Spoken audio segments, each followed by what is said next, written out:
cash in your pocket. Oh no, don't you. Days later, you're going, where did I get this money from? Where, and then, or something, I'm sure that. To your kids for school dinners.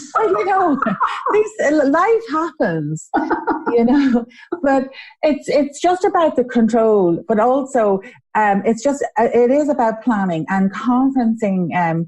Costing your conferencing is an area that, can very, very quickly get out of control. Yes. If anyone has ever gotten married, I think running a conference and getting married are probably the same thing.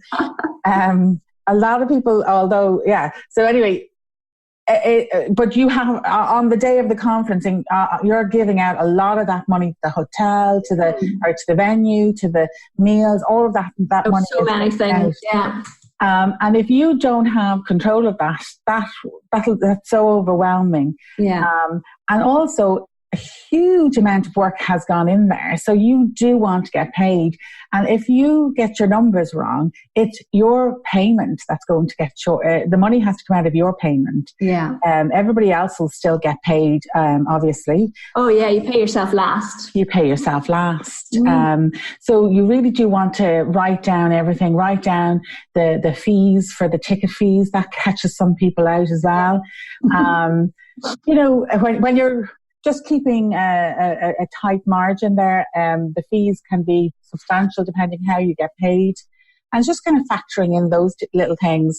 Yeah.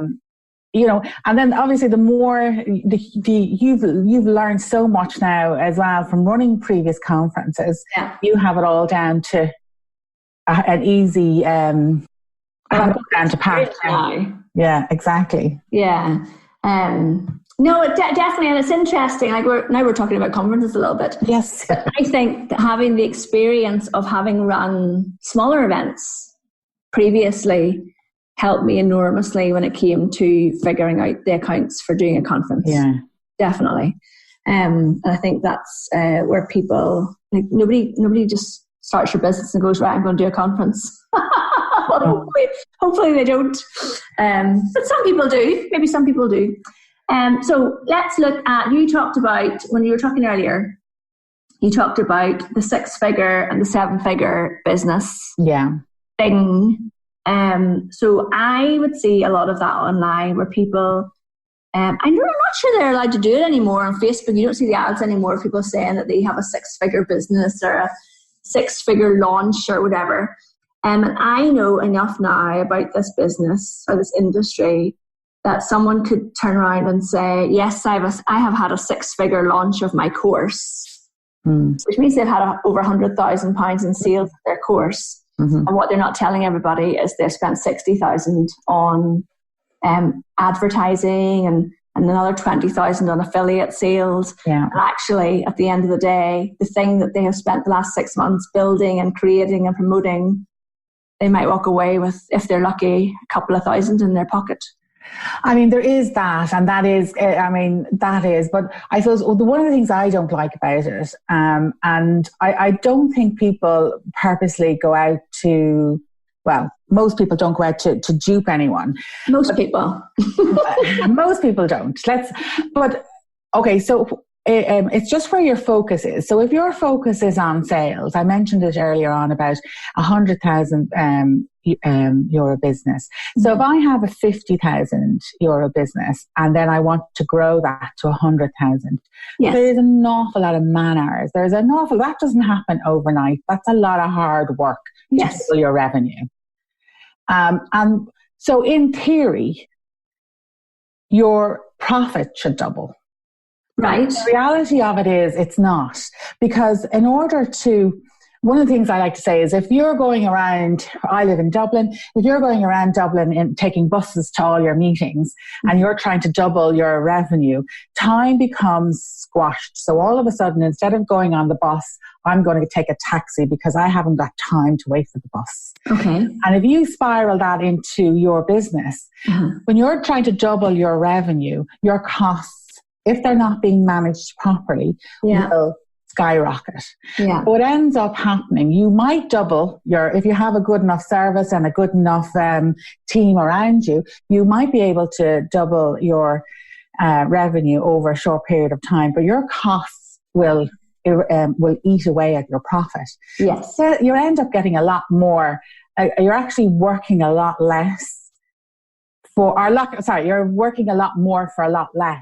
I think actually you talked about Kate Erickson. Yes. She has a podcast there about working smarter, not harder. Yeah. And that is something that you really need to watch. Because I would much rather have a 10,000 on a 50,000 business than 10,000 or less, obviously less, but even 10,000 on a 100,000 business, because it takes so much more out of you to get to the 100,000. Yeah. I also think, I think from doing tax returns in the last couple of years, my revenue has doubled. Yeah. Other costs that increase in order to get to that are things like the software that you might need, or hiring staff, like so whether you might need a virtual assistant or other people in the business. So there's those costs as well, which a lot of people don't really realize, I think, as well. Yes. And, if you're hiring somebody, you always obviously need the return on investment. So if you're hiring a VA or an accountant, or a bookkeeper, that time that you would normally use to do that task, if by outsourcing, that frees you up to take on another client, or to even go to another networking event, which will bring on another client. I mean, those things have to be weighed up. Yes. And so to build your team, you need to see the increase in revenue. Yeah. So that's something, Carmel, that you would sit down with somebody and project all of that. Yes. So you would work out what their hourly rate is. Yeah. And now this is not your prices. This is your hourly rate. And then it works out how much does it cost for me to do this, and how much does it cost for somebody else. I mean, that's the first step. And then the second step is, what would I do with that hour when I have got this other person to do that work for me? How am I going to maximize this hour? Can I get another client for this? If yes or if no. And then then as a business owner, an accountant will help you, provide you with the information and provide you with the help to control your business. But ultimately it's down to you, because you're the only person that really knows your customer and really knows your business. So you would then say, well, I know if I had 2 hours to go to the local meeting, entrepreneurs meeting every month, I would get 3-4 clients over a year. Yeah. Then you would say, well, if I got the 4 clients, how much would that bring in? And then you'd say, you would decide on your business whether or not that would make sense to you. Yeah. So and you'd have probably maybe thinking about those clients, what their lifetime value is to you. Yes. And then, a lot of the time we outsource things that we don't like, and that's a good thing to do. And we outsource it. So you outsource the thing that you don't like, and then the headspace as well, you've got to take that into consideration as well. But I suppose there's just a little bit of a seesaw kind of thing going on to maximizing your profits. There is value to outsourcing, and then there's value to you doing it yourself. Yeah. Do you think for most small business owners or entrepreneurs that there is, to me, this is how I imagine it, it's kind of like an awkward tipping point. So you've got to the point where you're busy and you need an extra pair of hands. You're not sure if you can afford them, but if you can afford them, they can do all the admin stuff that allows you to go out and get higher paying clients, and that's how you grow.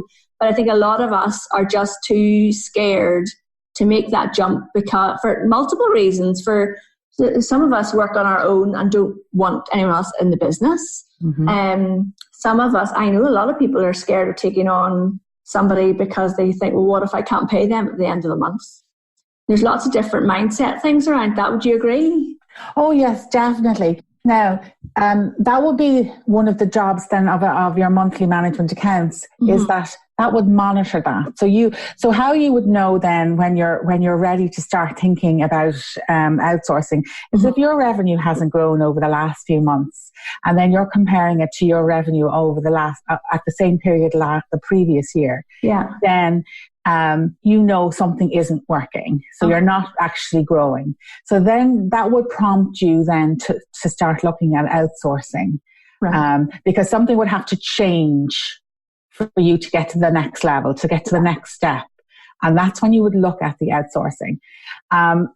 Now, online businesses, and you know this yourself, I would only look at people that were recommended to me. And then I suppose the second part of that question was how to pay them. Normally you would have enough money over the next 2-3 months. You would have to plan that out. And that's another thing the accountant would do. Yeah. A management accountant would be forecasting.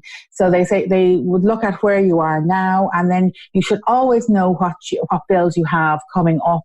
1, 2, 3, the next 1, 2, 3 months, you should know fairly to the point of what you owe out.